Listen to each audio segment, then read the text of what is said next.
distinguished guests, ladies and gentlemen, welcome and greetings to all of you.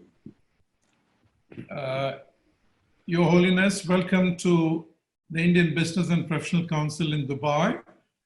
We're meeting virtually and hopefully, namaste, hopefully shortly we will meet in person. It'll be a great honor and a pleasure to have you here amidst us. For the benefit of our membership and the guests invited for this webinar, His Holiness doesn't need much of an introduction. He is a celebrated personality, someone who personifies and embodies empathy, compassion, and spirituality in the fullness of its term. As you saw from the pictorial glimpses presented earlier, he has been a world person in the sense that he has been both in India extensively, and even his father, in one of the YouTubes that I saw, remarks that he couldn't find him as he was in the caves for a lot of time when he left the US and spent wandering the Himalayas in search of spirituality, in search of inner peace. And I think that also, I think, resonates well with IBPC. More recently, we have formed a focus group and a forum specifically to address community social responsibility. We're a not-for-profit organization, and as befits a not-for-profit organization, we should be also engaged with the community around us. Ultimately, humanity is the best form of religion or spirituality in its manifestation. And we believe, I think, this therefore gives us a platform to do some good in the community around us. More recently, and in the last year or so, we have committed substantial funds, almost 10% of our balance sheet resources. And what we want to do is community social responsibility in a manner where we can actually measure the social impact.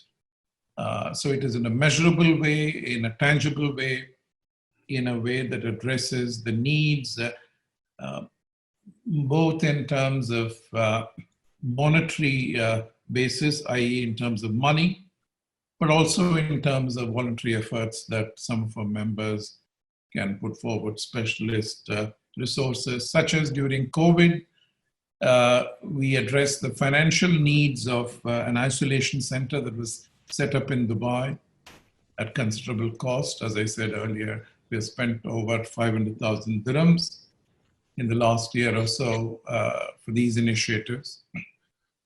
And we hope Your Holiness will address in its full measure the sense of empathy, the sense of community social responsibility that we should develop and deepen. So with those few words, I will invite our distinguished mentor, Surinder Singh Kandari ji, to say a few words, and then it's over to you, Your Holiness. Thank you.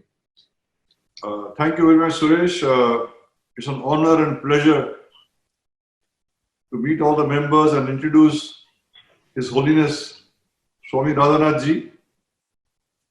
And today is a very auspicious day. Today is 5th September, and it happens to be the birthday of Dr. Sarvepalli Radhakrishnan, the second President of India. He declared this day as a Teacher's Day. Today we have one of the best teachers, His Holiness Radhanath Swami ji, with us. So what better than hearing his discourse in these modern days? He will teach us how to be happy and successful in life. It also happens to be my birthday, and I'm very blessed to be amongst all of you today. All those members whose spouses are teachers, please be nice to them today, especially because today is the Teachers' Day, and you must respect them and honor them.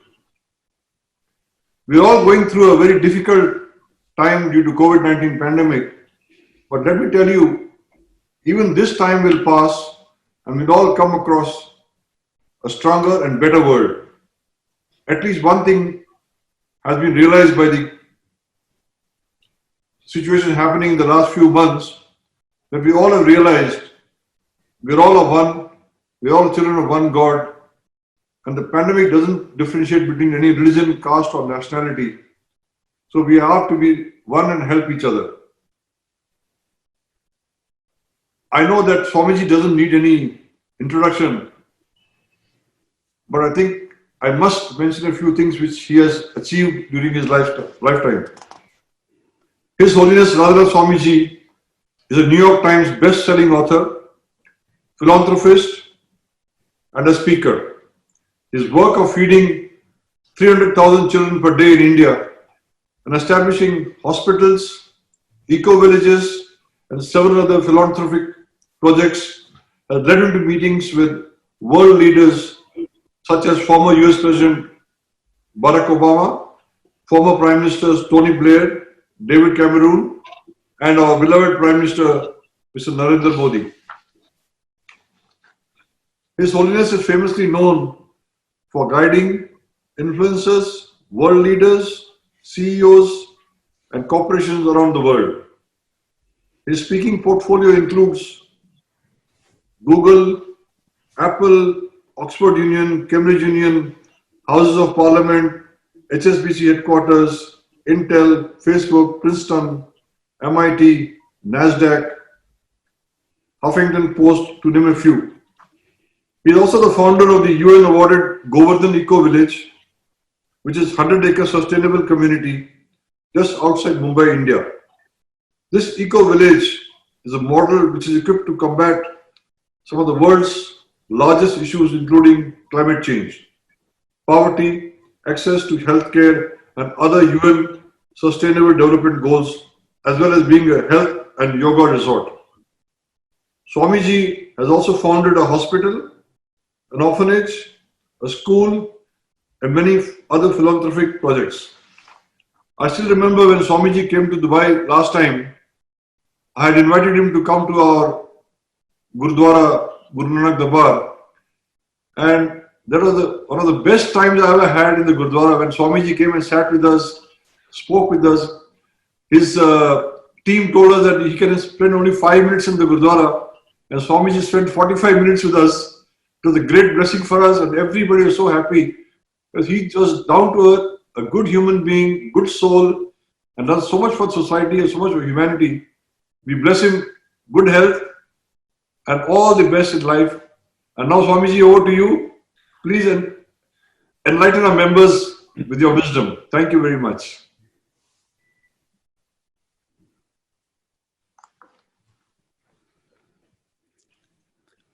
Mogyantimidandasya Gyananjanachalakaya Chakshurun militam yena Tasmai Sri Gurave Namaha.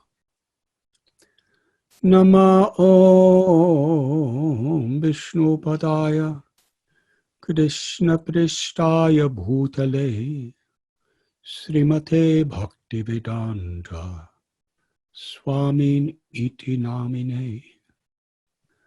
Namaste Saraswati Deve Gauravani Pracharine Nirbhishesha Shunyavadi Paschatya Shatarine Sri Krishna Chaitanya Prabhu Nityananda Sri Advaita Gadadhara Shivasadi Gaura Bhakta Brinda Hare Krishna Krishna Krishna Hare Hare Hare Rama Rama Rama Hare Hare. It is truly my honor, and I am so grateful and pleased to be with all of you today. Thank you so very much, Surender, for somehow or other dragging me virtually across the world to be with you. And thank you, Suresh and Dilip, for this wonderful program. And my very special gratitude to everyone connected to IBPC. Suresh has explained some of the objectives and the spirit of the IBPC. And this is so hope-giving and uplifting to my heart to hear that that gifted people from various walks of life are coming together with the purpose of uplifting our brothers and sisters of humanity. In the introduction that I was given, I was asked to speak on the idea of social responsibility. And this is very much at the heart of the future of the world. How we take responsibility. There are universal moral and ethical principles that are finding their origin in universal spiritual truths. And I would like to very briefly shed some light on these ideas. In the Bhagavad Gita, it is said, Sarva Loka Maheshwaram, that everything that exists is divine property. Everything that exists is a gift of God. And we are not proprietors of anything in a true sense, because proprietorship means control. And we have a very limited amount of control over what we have. By the changes of this world, it can be taken away. Or through the power of time, everything is taken away through death. So really, we are not the proprietors of anything. But in the short duration that we have a lifetime within this world, we are caretakers of divine property. Krishna tells in Bhagavad Gita, I'm the intelligence of the intelligence. I'm the ability within people. I'm the very living force within everyone. So whatever we have, whether it be our bodies or the gifts of our intelligence or the facilities that we may have acquired in life, to use them in harmony with the very spirit of truth and the very spirit of the soul is where we can find the greatest happiness, and wherein we can be most empowered to be instruments to give other people happiness.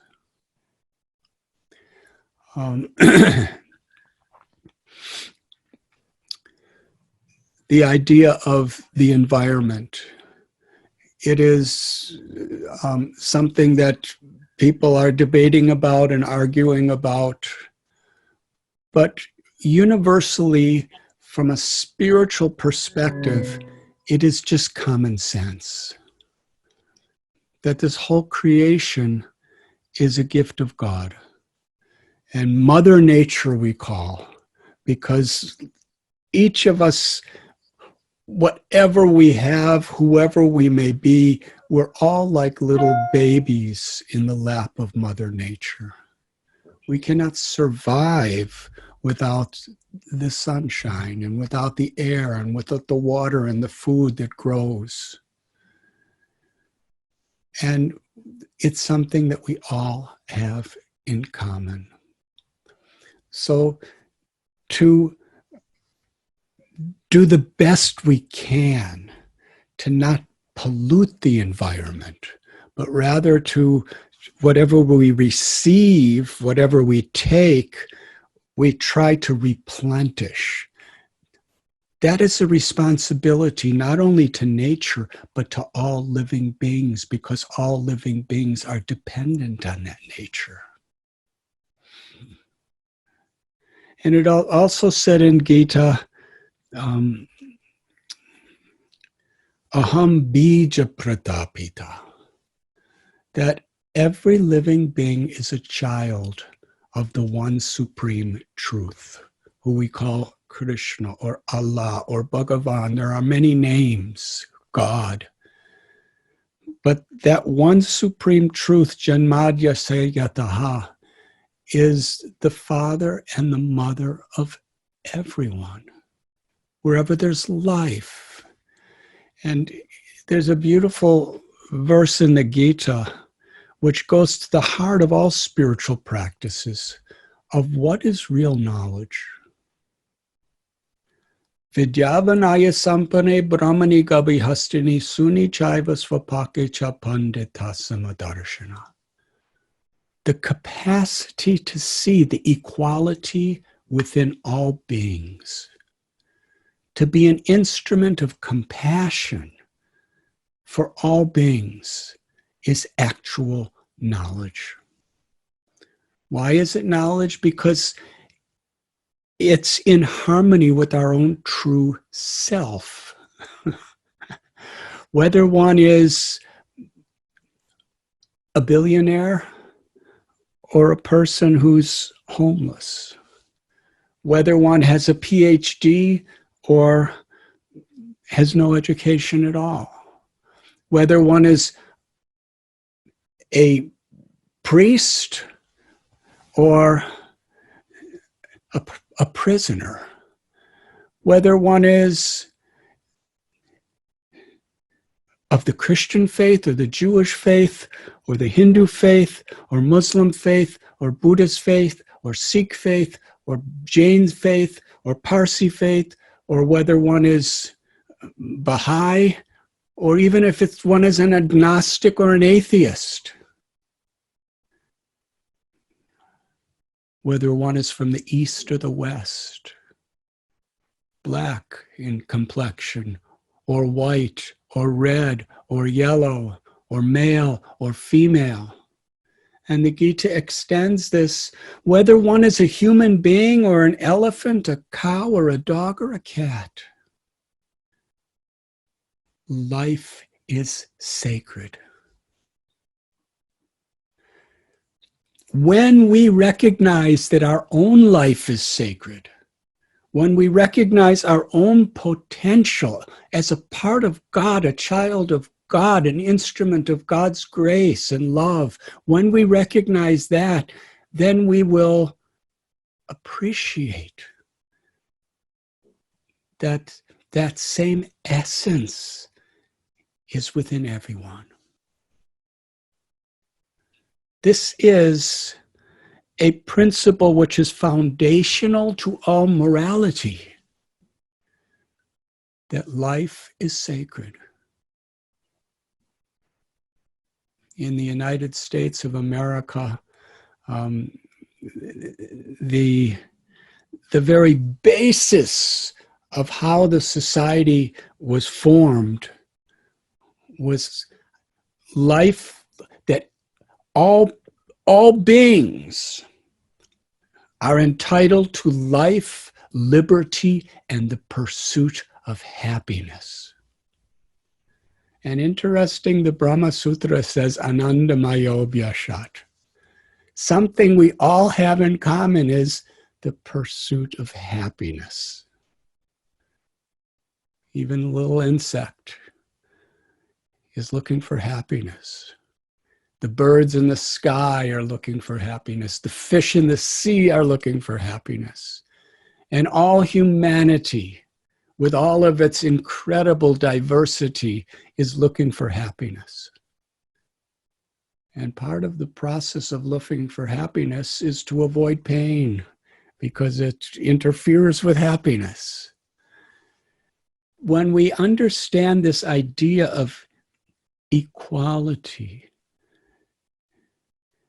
it goes deeper and deeper as we connect to our own true self.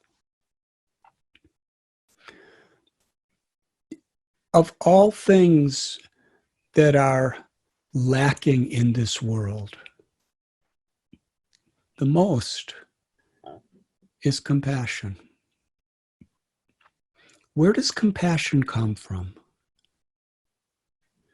Compassion is an expression of love.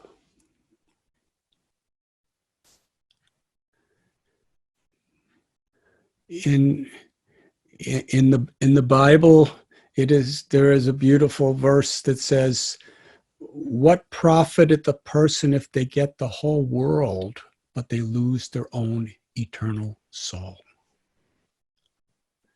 And the Gita echoes that same idea.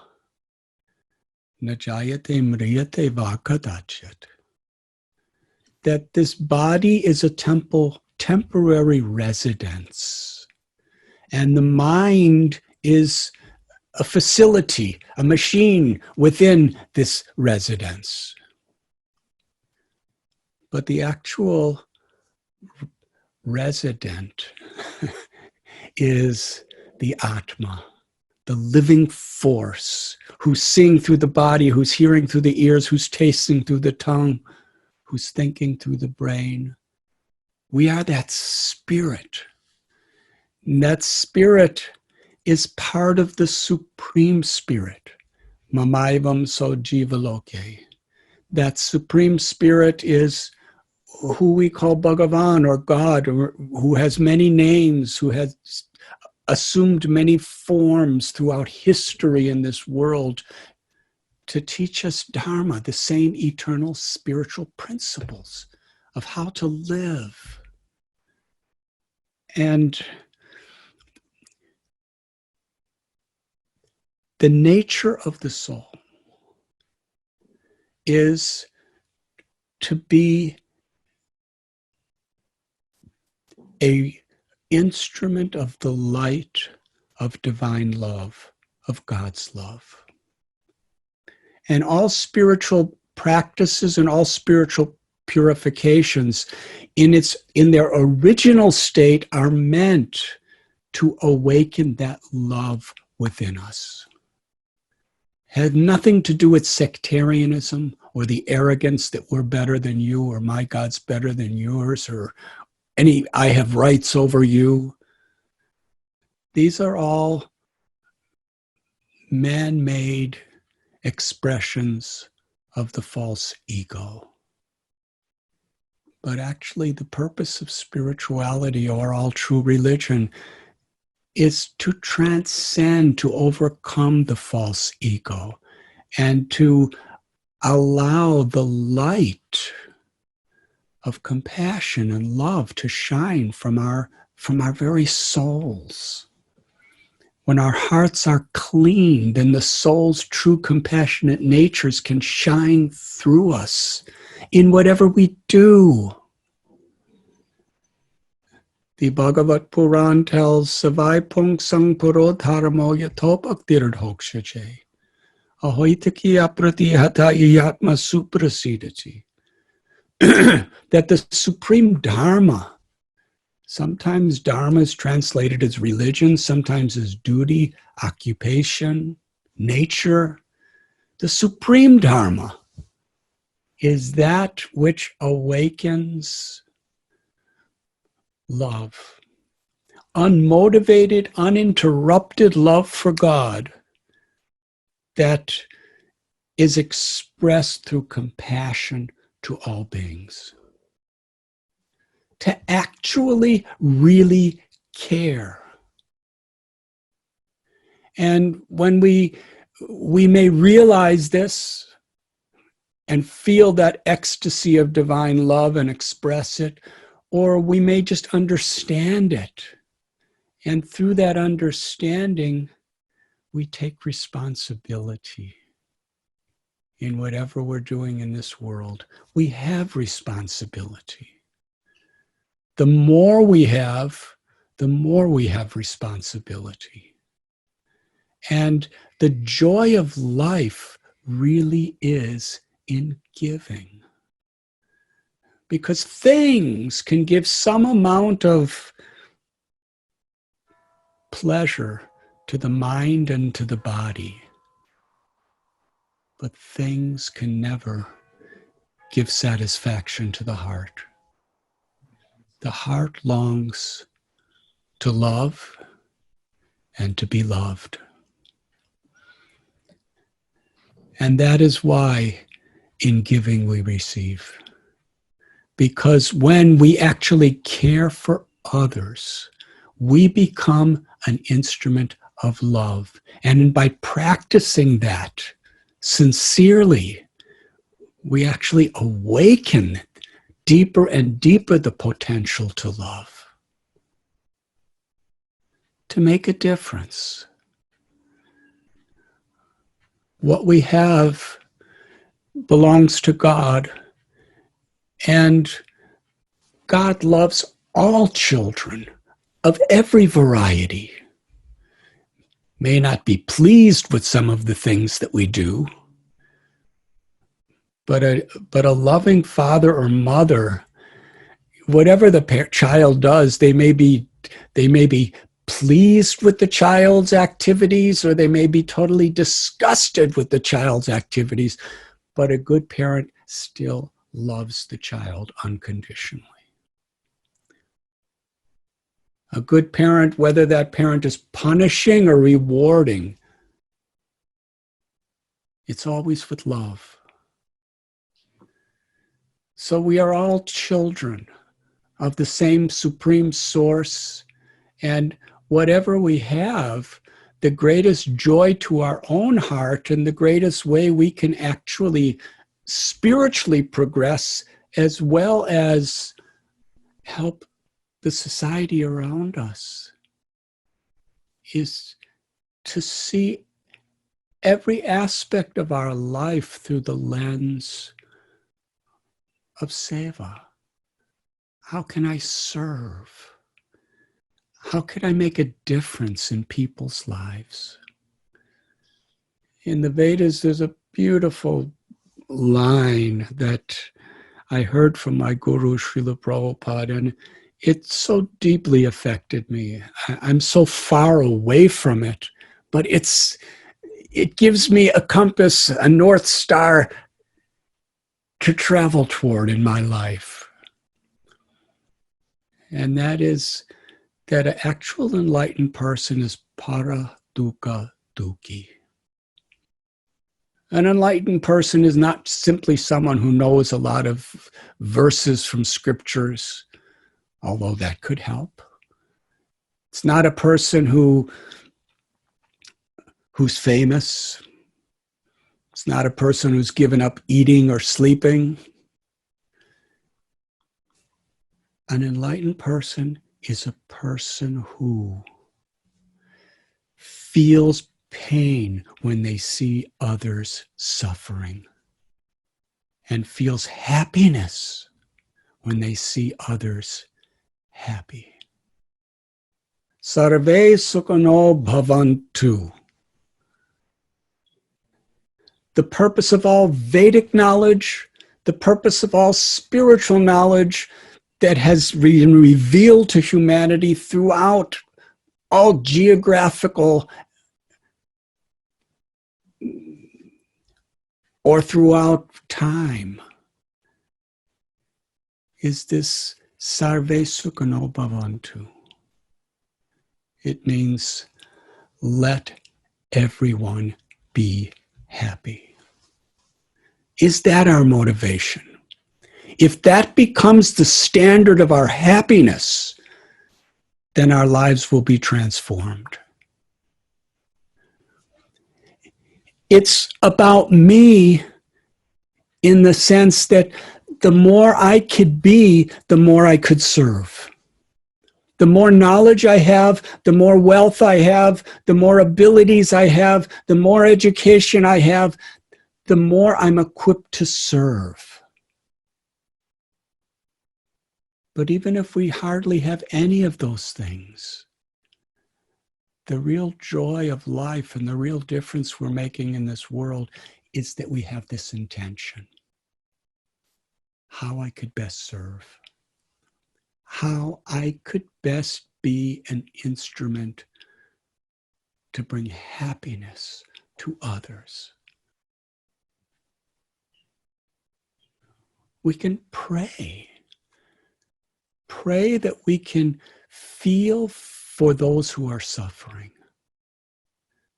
Not just be charitable in a ritualistic way, but to actually care. Because it's that type of charity that will really, truly endure and make a difference in this world. The idea of karuna or compassion is thoughtful, determined action based on really caring. We care about our family, and therefore we're willing to go through so many difficulties to provide for our family, whether it's a mother or a father. Everyone is dedicated to providing for the family, providing love and care and medical attention and encouragement and material facilities of shelter and food, entertainment. And the more we connect to the love within our heart, and the more we intend to do that, we extend our family beyond just who's living within our house. But we see humanity, and gradually we see all living beings as our family. And we want to make a difference. Sometimes it seems there's so much problems in this world. There's diseases, and there's prejudices, and there's racism, and there's poverty, and there's so many problems in this world, so many upheavals. What can a little person like me or you do to make a difference? The joy of life is not based on quantity. It's based on quality. If we can help one person, if all we have a capacity to do is smile at someone and light up their day for a second and make them smile, then that's a great thing. If we have spiritual liberation in our heart and we can liberate people from suffering forever, that's a great thing. If we're just struggling in our income and we really sincerely try to help those who are in need according to our capacity, that is a great thing. And if we have much intelligence, much wealth, and we can actually help so many people in so many ways, that's a great thing. My beloved teacher, Prabhupada, he wrote that God does not see what we do or give. God sees our intention. if our intention is because we care, then we will be motivated more dynamically than somebody who's just detached. Real detachment from a spiritual perspective is not giving up our duties or giving up our jobs or giving up our families. Real detachment, because I have seen yogis in caves who are really attached to their persona as a yogi. And I've seen yogis who are truly detached. And I've seen people who are CEOs of international corporations who are truly detached because they see that and they appreciate that God has given me this opportunity to do something wonderful, to serve others because I care. A grateful heart is a happy heart. And gratitude is not just a feeling, but it's a way of life where we're grateful for what we receive and we reciprocate by sharing it. Social responsibility. It is said that the greatness of a person is to be estimated by how that person responds to challenging situations. And there are so many challenges that happen within our own minds. Selfishness and greed and arrogance and all these things come to us. And then there's challenges that come from other people and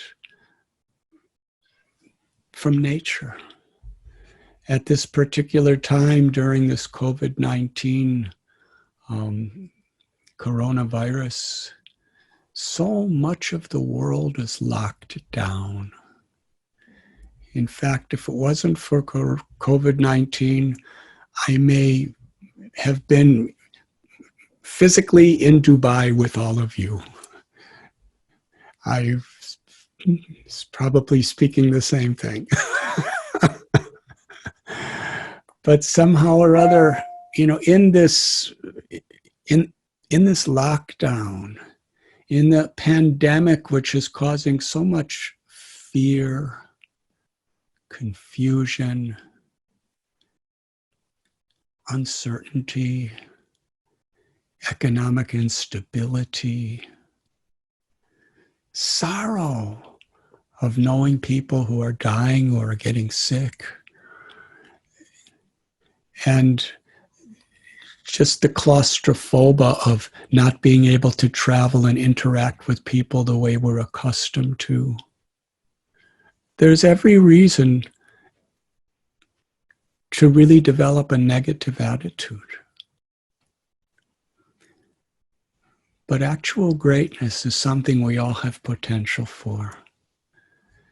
And that is, in whatever situation, to see a light, to see a possibility, to make ourselves better, to feel more compassion for others, to reevaluate our own priorities.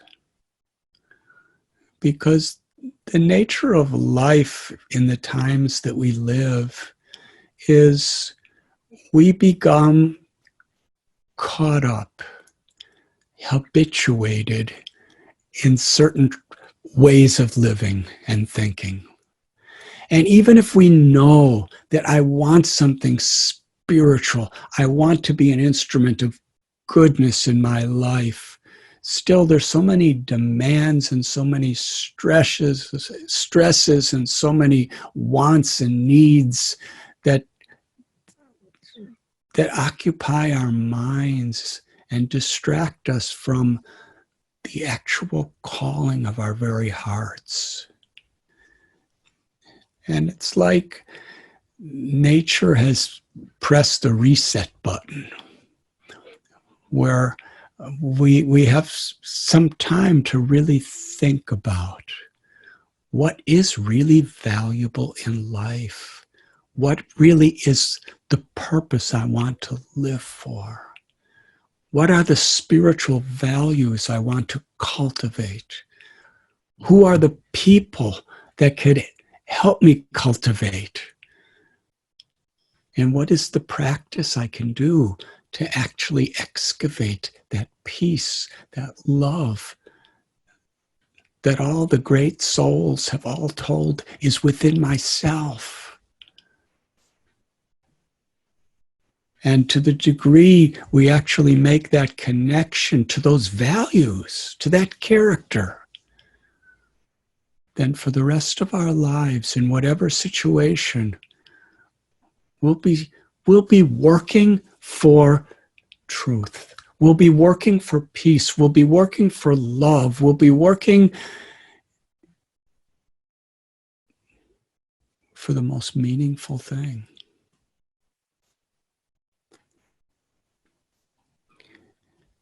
It is our responsibility. And the more we recognize this responsibility to value the character of service to others, the more there's greatness in our life. And please understand, this is a true legacy to leave our children and our grandchildren and our great-grandchildren and all generations after. People, a legacy of compassion, a legacy of spiritual connection, a legacy of passing through great challenges and preserving this spirit of service and compassion. It is the greatest need in the world, and it is the greatest wealth that we can pass on to the future generations of our families. And it is this compassion that is the greatest wealth we can share with the world. And it's this wealth that will actually make our hearts truly rich. I thank you so very, very much. Yes.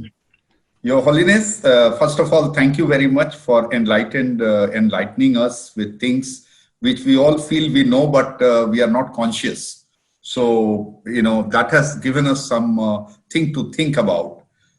There are some questions that we received.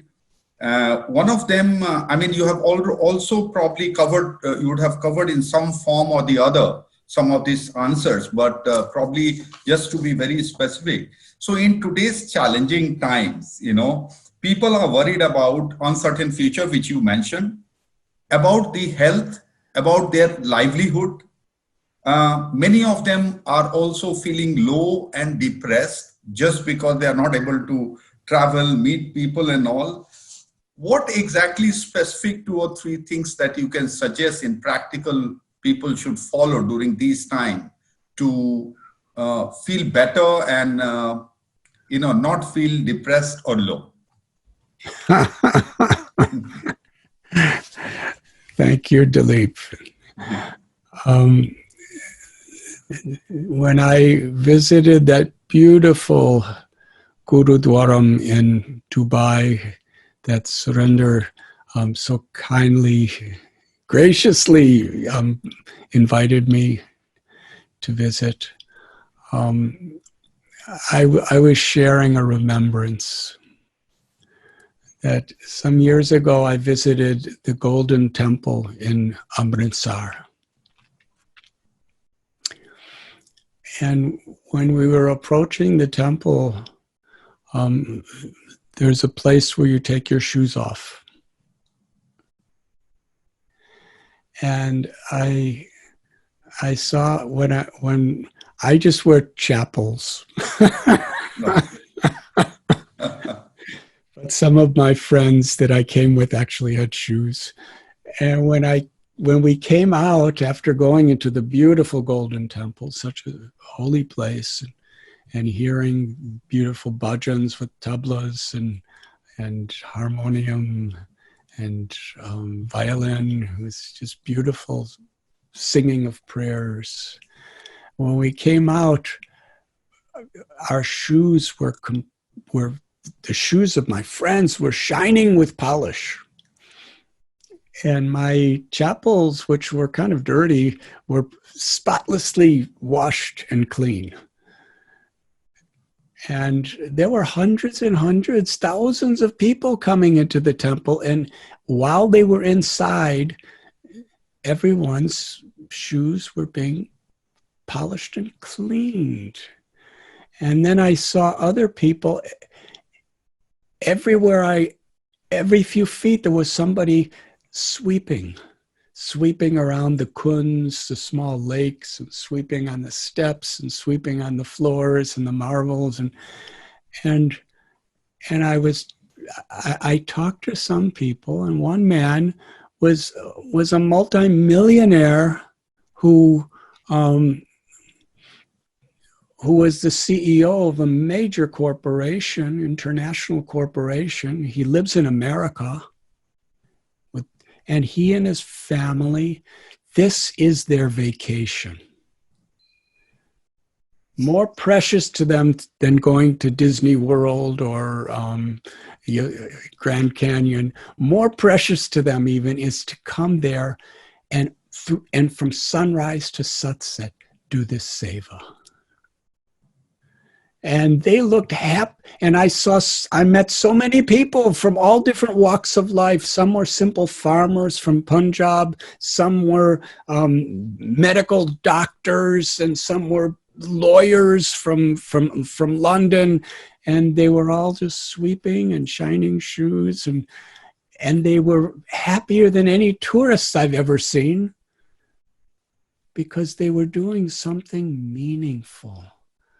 They were serving. And it was just such a beautiful thing.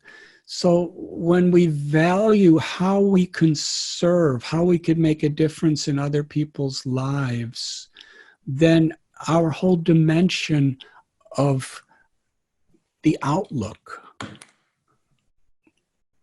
of what is happiness changes. So during this particular time, Dilip and Suresh, it is a troubled times. And we could focus on all the things I want to do, but I can't do. But there are things that we can really focus on doing. And that is awakening the deeper spiritual potential that's within us. And there's 4 things that I feel are very sacred, and I feel that these 4 things are at the heart of all true spiritual traditions. There's satsang, to associate with people who give us faith in the potential goodness of life. My own guru, if he would see a spark of goodness in somebody and just fan it, and pretty soon we had faith that there was goodness in us too. And soon that little spark became a fire, and we just wanted to light the world in fire of doing good for others. So satsang is very important, to be with people who bring out the good in us. There's so many people all over the place, and so many, through the media, there's so many things that bring out anger and resentment and depression and within us. But we need to balance that. We can't go away from that, but we need to balance that with people who actually give light to our life. Remind us of the potential of goodness of who we really are and what we could really do.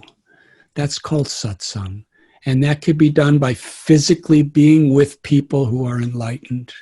It could be done through Zoom or various, internet or media, connections, because the internet is like the rest of the world. There's things that can really enrich us and enlighten us, and there's things that can really degrade us and confuse us, and there's just things that can waste our time. So they're all there on the internet, they're all there in the world itself, to choose to actually being with people who bring about this positive spirit, who bring about the value of good character, and who bring about, the awakening, the potential to awaken our love for God and our compassion to others. That's the first thing. And the second is sadhana, to put some quality, priority time aside every day to cultivate our own inner spiritual strength. It may be meditation, it may be prayer, it may be puja. In our tradition, we especially chant the divine names of God through mantras. But these practices, when they are done sincerely for the right purpose, then it's like tuning in to God's grace. It's like tuning in. When you tune in, you actually access that particular frequency. Well, there's so many frequencies in this world. There's the frequency of collective greed and anger and selfishness and arrogance. But there's also the frequency of divine love. And our sadhana tunes us into that frequency within us and all around us, and it enriches us. And then through that connection, then we live our life with sadachar, which means character, with sacred moral principles of humility and forgiveness and fairness and honesty. These are all universal principles of character. And they automatically, naturally decorate the heart of one that finds love and one who is really compassionate. And then seva. And then we may be locked down now, but it's a wonderful opportunity to actually enrich ourselves internally so that when this lockdown is done, we have more to give. We have more to be the best we could be.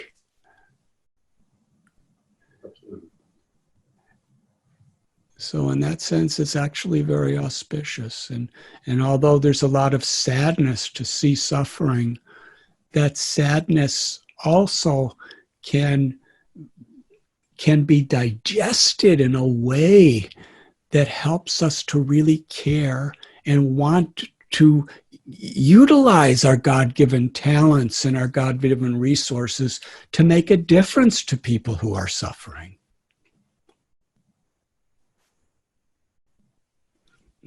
I hope that answers your question. Yes, it does, Your Holiness. There is another question from one of our members. So, dear Maharaj, thank you for sharing the divine teachings and the higher perspective. My question is how to overcome dictates of our false ego so that we live in harmony with others in order to fulfill our social responsibility. So this is one question. I think in different ways you have answered it, but if you want to point out anything specific. The false ego is the misconception that I am this body and I am all the things connected to this body. And therefore, if I'm happy, that's all that matters. I, me, mine. I am this body is me. I'm Indian, or I'm American, or I'm whatever. And whatever is within my control is mine. This arrogance inevitably leads to envy, jealousy, because then when somebody has something that we want, whether it be beauty or fame or wealth or abilities, then it disturbs us because I want it. And this arrogance can make us very depressed. And it can also, if we have more than others, then it can make us feel that I am better than you. I have rights over you. Who are you? Look at me. This is all a disease. What people are struggling to achieve is actually a diseased condition. A healthy condition is when we transcend our ego and we understand that not only am I sacred, but everyone is sacred. And therefore, we actually can respect other living beings. That's an expression of a happy heart. A happy heart is one that can respect others. And an unhappy heart, a disturbed heart, is one that's always just thinking of I, me, and mine. And how am I being respected? I'd like to share an example. There was one lady, she was in London, and she was dying of cancer. I was in Mumbai, and her husband, who is also a dear friend, he said she's going to die in 5 days, and she wants you to be at her bedside before she dies. So somehow or other, I made it to London, and I remember something her husband told me. She said just before she left. She was an activist woman. She had 5 children. She was always struggling to be the best she could be, and she was always fighting for the underdogs. And that's just the way she was. But here she was, paralyzed. She couldn't eat without her husband, without food going through tubes. When she responded to nature, her husband or other nurses had to come and clean her body. She was completely incapacitated, and she was about to die, and she was in terrible pain. And she looked and said, you know, compared to what I used to be, what am I now? I seem irrelevant. And then she smiled. She smiled so blissfully, it lit up the room.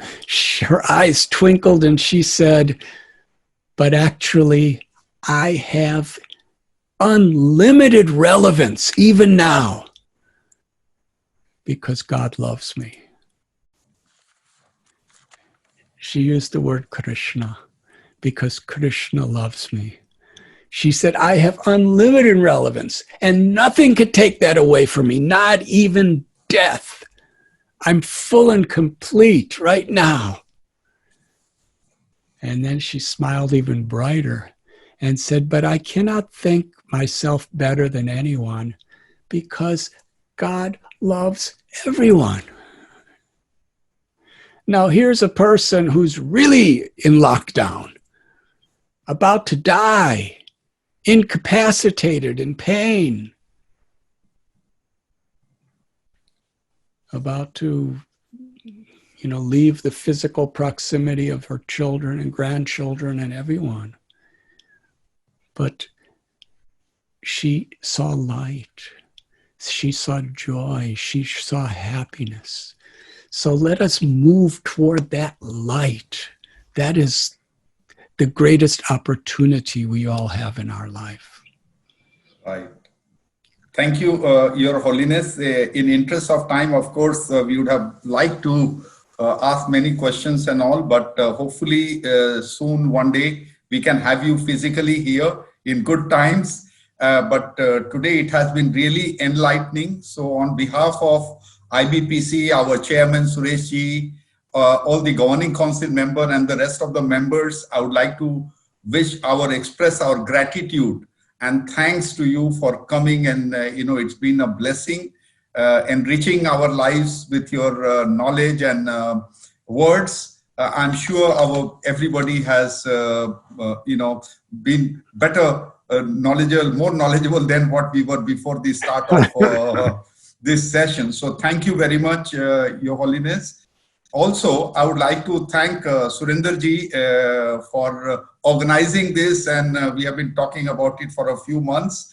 So organizing, and Suresh ji mentioned about what IBPC itself has been doing for CSR and how we helped during COVID times, which we are, it's a major part of our objective also, besides the other professional and business related activities. But Surinder ji on his own also, I was just talking to him before this, 20,000 cooked foods were distributed during this COVID times, 80,000 kgs of food to the blue-collar workers camps where they were lacking the foods or facilities.